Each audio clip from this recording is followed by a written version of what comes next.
क्या आपने कभी सोचा है, जब कोई इंसान मर जाता है, जब उसकी सांसें थम जाती हैं, जब उसकी धड़कनें रुक जाती हैं, तो क्या सचमुच सब कुछ खत्म हो जाता है? श्मशान घाट पर चिता की आग जलती है, लकड़ियों के बीच से धुआं उठता है, लोग रोते बिलखते वापस लौट जाते हैं, लेकिन सवाल वहीं अटका रहता है। आखिर उस शव के साथ जलने वाली आत्मा का क्या होता है? क्या आत्मा वहीं खड़ी देखती है कि उसका शरीर जल रहा है? क्या उसे दर्द होता है जब उसकी हड्डियां आग में छटकती हैं, या फिर वह तुरंत मुक्त होकर किसी और लोक में चली जाती है? दोस्तों, यह सवाल हजारों साल से इंसान को डराता आया है। मृत्यु का रहस्य हमेशा से इंसान की सबसे बड़ी जिज्ञासा रहा है। ओशो कहते हैं, मृत्यु अंत नहीं है, बल्कि एक द्वार है। द्वार है एक नई यात्रा का। लेकिन इस द्वार से कौन गुजरता है? शरीर नहीं, गुजरती है आत्मा। अब सोचिए, अगर आत्मा ही गुजरती है, तो शव के जलने के बाद वह कहां जाती है? क्या वह पास खड़ी अपने रिश्तेदारों को देखती है? क्या वह अपने ही जलते हुए शरीर को देखती है और कांपती है? गरुड़ पुराण कहता है, शरीर तो पंच तत्व में विलीन हो जाता है, लेकिन आत्मा 13 दिन तक अपने आसपास मंडराती रहती है। वह अपने ही अंतिम संस्कार को देखती है, अपने प्रियजनों को देखती है, रोने बिलखने की आवाजें सुनती है, लेकिन किसी से बात नहीं कर पाती। कल्पना कीजिए, एक आत्मा जो अपने ही जलते हुए शरीर को देख रही हो। कितना भयावह होगा वह क्षण। ओशो की गहराई से समझें। ओशो कहते हैं, आत्मा को शरीर का कोई दर्द नहीं होता, क्योंकि शरीर तो पहले ही मर चुका। लेकिन आत्मा का दर्द कहीं और है, उसके मोह में, उसके बंधन में। उसे लगता है, ये मेरा घर, ये मेरा परिवार, ये मेरा शरीर, सब छिन गया। और यही मोह आत्मा को भटकाता है। श्मशान की आग जलती है, धुआं उठता है, और उसी धुएं के साथ आत्मा चारों ओर मंडराती है। वह देखती है, सोचती है, मैं अभी हूं या खत्म हो गई हूं। क्या आपको पता है, जब शव जल रहा होता है, तो आत्मा को सबसे बड़ा झटका तब लगता है जब खोपड़ी फटती है। गरुड़ पुराण में लिखा है, जब खोपड़ी चिता की आग में फटती है, तब आत्मा को लगता है मानो उसका आखिरी धागा भी टूट गया हो। और उसी क्षण आत्मा को एहसास होता है कि अब उसका कोई शरीर नहीं बचा। तो सोचो, अगर आज तुम्हें श्मशान घाट पर ले जाया जाए और कहा जाए कि तुम्हें खुद को जलते हुए देखना होगा, क्या तुम तैयार हो? क्या तुम सह पाओगे? ओशो कहते हैं, मनुष्य मृत्यु से डरता है क्योंकि उसने कभी मृत्यु का साक्षात्कार नहीं किया। वह जीवन को ही सब कुछ समझता है। लेकिन मृत्यु तो केवल एक परिवर्तन है, जैसे एक कपड़े को उतारकर दूसरा पहनना। लेकिन मित्रों, यह परिवर्तन आसान नहीं है, क्योंकि आत्मा उस कपड़े से इतनी जुड़ी होती है कि उसे छोड़ने में भटकाव होता है। और यही भटकाव बनता है अगली यात्रा की शुरुआत। जब चिता की आग बुझ जाती है, लोग श्मशान से लौट आते हैं। सबको लगता है अब सब खत्म हो गया। लेकिन दोस्तों, सच यही है कि यहीं से आत्मा की असली यात्रा शुरू होती है। गरुड़ पुराण कहता है, मृत्यु के बाद आत्मा तुरंत कहीं और नहीं जाती। वह 13 दिन तक अपने घर और अपनों के आसपास मंडराती रहती है। सोचो, जिस घर में तुम हंसते खेलते रहे, जहां तुम्हारे बच्चों की आवाजें गूंजती थीं, वहीं अब तुम आत्मा बनकर खड़े हो। तुम्हारी आवाज कोई नहीं सुन सकता, तुम्हारा स्पर्श कोई महसूस नहीं कर सकता। कितनी बेबसी होगी। आत्मा की पहली पीड़ा मृत्यु के तुरंत बाद आत्मा को सबसे बड़ा झटका यह लगता है कि मैं बोल रहा हूं, लेकिन कोई सुन नहीं रहा। मैं छू रहा हूं, लेकिन कोई महसूस नहीं कर रहा। ओशो कहते हैं, यह अनुभव सबसे पीड़ादायक है, क्योंकि आदमी जीवन भर यह सोचता है कि वह बहुत महत्वपूर्ण है, लेकिन मृत्यु के बाद तुरंत पता चल जाता है कि उसके बिना भी सब चलता रहेगा। यानी मृत्यु हमें सिखाती है, दुनिया किसी के लिए रुकती नहीं है। पहले 13 दिन का रहस्य गरुड़ पुराण में बताया गया है कि आत्मा पहले 13 दिन अपने पुराने घर के आसपास ही रहती है। वह अपने परिवार को देखती है, उसके बच्चे रो रहे हैं, पत्नी अकेली बैठी है, दोस्त बातें कर रहे हैं। लेकिन आत्मा केवल देख सकती है, हस्तक्षेप नहीं कर सकती। यही कारण है कि 13वीं श्राद्ध की परंपरा बनाई गई, ताकि आत्मा को यह संदेश दिया जा सके, अब तुम मुक्त हो सकते हो, अब तुम्हें आगे की यात्रा करनी है। ओशो की दृष्टि, ओशो कहते हैं, आत्मा का मोह सबसे बड़ा बंधन है। वह अपने घर, अपने शरीर, अपने रिश्तों से इतनी जुड़ जाती है कि उसे छोड़ना असंभव लगता है। लेकिन छोड़ना ही मुक्ति है। तो मित्रों, अगर आत्मा घर परिवार में अटक गई तो वह भटकती रहती है, वह पितृ बन जाती है। और यही कारण है कि हमारे शास्त्रों में पितृ श्राद्ध की परंपरा है।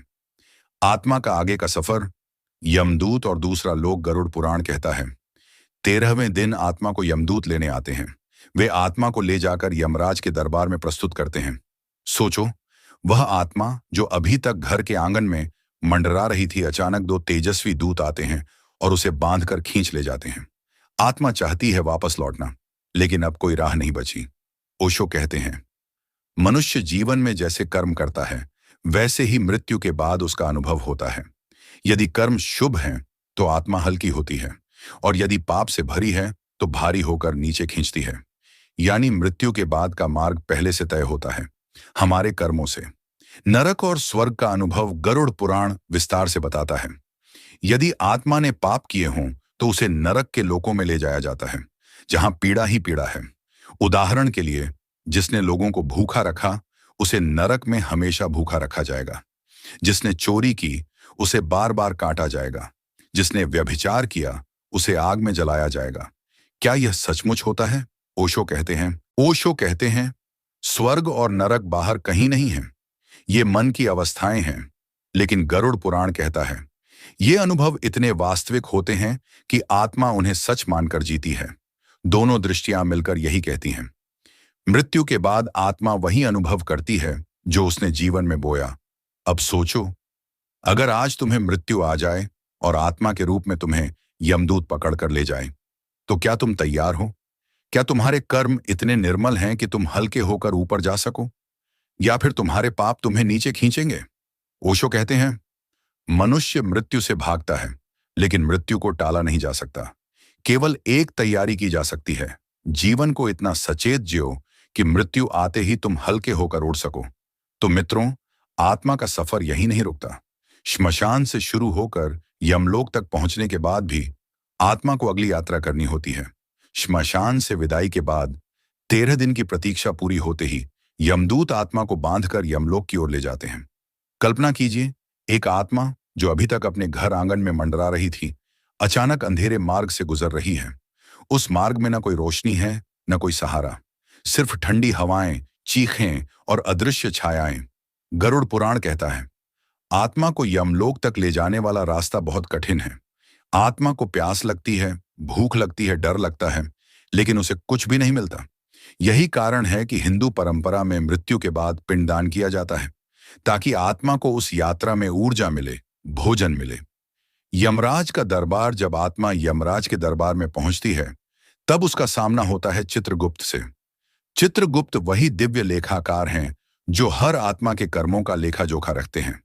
गरुड़ पुराण कहता है, चित्रगुप्त आत्मा के कर्मों की किताब खोलते हैं। छोटे से छोटा पाप, छोटे से छोटा पुण्य, सब उसमें लिखा होता है। ओशो कहते हैं, तुम्हारे भीतर ही एक चित्रगुप्त बैठा है, वही तुम्हारा चित्त है, वही सब रिकॉर्ड करता है। बाहर का कोई ईश्वर तुम्हें दंड नहीं देता, तुम्हारा ही चित्त तुम्हें दंड देता है। तो मित्रों, मृत्यु के बाद आत्मा के सामने उसके कर्मों का दर्पण खोल दिया जाता है। वह देखती है, उसने किसे चोट पहुंचाई, किसे धोखा दिया, किसे प्रेम दिया, किस पर दया की। आत्मा का निर्णय फिर यमराज पूछते हैं, अब बताओ, तुम्हें कहां जाना है, स्वर्ग या नरक? लेकिन यह चुनाव आत्मा नहीं करती, यह चुनाव उसके कर्म करते हैं। जैसे बीज बोया है, वैसा ही फल मिलेगा। अगर आत्मा ने जीवन में सत्य, प्रेम और दया के बीज बोए हैं, तो वह हल्की होकर ऊपर उठती है, स्वर्ग के लोकों की ओर। अगर आत्मा ने हिंसा, छल और वासना के बीज बोए हैं, तो वह भारी होकर नीचे गिरती है, नरक के लोकों में। ओशो कहते हैं, जीवन तुम्हारा चुनाव है, मृत्यु सिर्फ परिणाम है। पुनर्जन्म का रहस्य अब सवाल उठता है, क्या आत्मा हमेशा यमलोक में ही रहती है? नहीं, उसका अगला पड़ाव होता है पुनर्जन्म। गरुड़ पुराण के अनुसार यमराज आत्मा को उसके कर्मों के अनुसार अगले जन्म की ओर भेज देते हैं। अगर आत्मा ने पुण्य किए हों, तो उसे अच्छे घर, अच्छे परिवार और सुखद जीवन में जन्म मिलता है। अगर आत्मा ने पाप किए हों, तो वह गरीब, बीमार या दुखी जीवन में जन्म लेती है। ओशो कहते हैं, जीवन एक निरंतर चक्र है, जन्म और मृत्यु बार बार आते हैं। लेकिन अगर कोई आत्मा पूर्ण सजग हो जाए, तो वह इस चक्र से मुक्त होकर मोक्ष पा लेती है। सोचो, अगर तुम्हें अगले जन्म में फिर से आना पड़े तो तुम कहाँ जन्म लोगे? क्या तुम अमीर घर में पैदा होगे या गरीब झोपड़ी में? क्या तुम स्वस्थ पैदा होगे या बीमार और अपाहिज? याद रखो, ये सब तुम्हारे आज के कर्म तय कर रहे हैं। भटकती आत्माएं। लेकिन एक सवाल और है, क्यों कुछ आत्माएं बार बार दिखाई देती हैं? क्यों लोग कहते हैं हमें रात को किसी ने छुआ, कोई छाया हमारे साथ चल रही थी? गरुड़ पुराण कहता है, जो आत्माएं अधूरी इच्छाओं में बंधी रह जाती हैं वे पुनर्जन्म नहीं ले पाती। वे भटकती रहती हैं और इन्हें हम भूत प्रेत कहते हैं। ओशो कहते हैं, ये सब मन की अपूर्ण इच्छाएं हैं। इच्छा ही आत्मा को भटकाती है। यानी अगर जीवन में इच्छाएं अधूरी रह गईं तो मृत्यु के बाद आत्मा शांति नहीं पा सकती। वह फिर से इसी धरती पर मंडराती रहती है। तो मित्रों, आत्मा की यात्रा बहुत लंबी और रहस्यमयी है।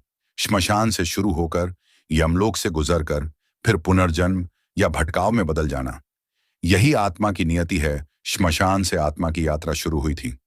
पहले 13 दिन वह घर परिवार के आसपास मंडराती रही। फिर यमदूत उसे ले गए। यमराज और चित्रगुप्त ने उसके कर्मों का लेखा जोखा दिखाया और उसके अनुसार पुनर्जन्म या नरक स्वर्ग का निर्णय हुआ। लेकिन मित्रों, यह चक्र कभी खत्म नहीं होता। जन्म, मृत्यु, फिर जन्म, फिर मृत्यु। हजारों सालों से आत्माएं इसी चक्र में घूम रही हैं। अब सवाल उठता है, क्या आत्मा कभी इस चक्र से मुक्त हो सकती है? क्या आत्मा को कभी स्थायी शांति मिल सकती है?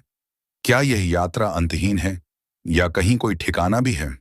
मोक्ष का रहस्य गरुड़ पुराण कहता है, जब आत्मा अपने सभी कर्मों से मुक्त हो जाती है, जब उसके पास न कोई अधूरी इच्छा बचती है, न कोई पाप, न कोई मोह, तब उसे मोक्ष मिलता है। मोक्ष का अर्थ है जन्म मरण के चक्र से छुटकारा। एक ऐसी स्थिति जहां आत्मा फिर से धरती पर लौटकर कष्ट नहीं भोगती। लेकिन ओशो कहते हैं, मोक्ष कोई भविष्य की घटना नहीं है। मोक्ष तो यहीं इसी क्षण पाया जा सकता है।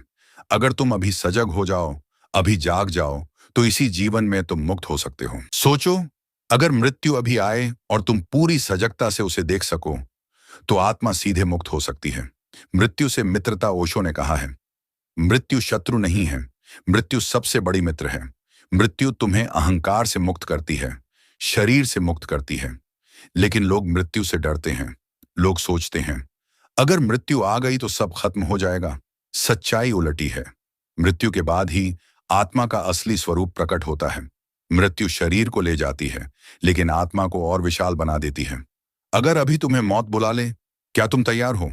अगर आज रात आत्मा बनकर तुम्हें अपने ही घर के आंगन में खड़ा होना पड़े, क्या तुम अकेले खड़े रह पाओगे? अगर तुम्हें यमदूत बांधकर खींच ले जाए, क्या तुम्हारे पास इतना बल होगा कि तुम शांत रहो?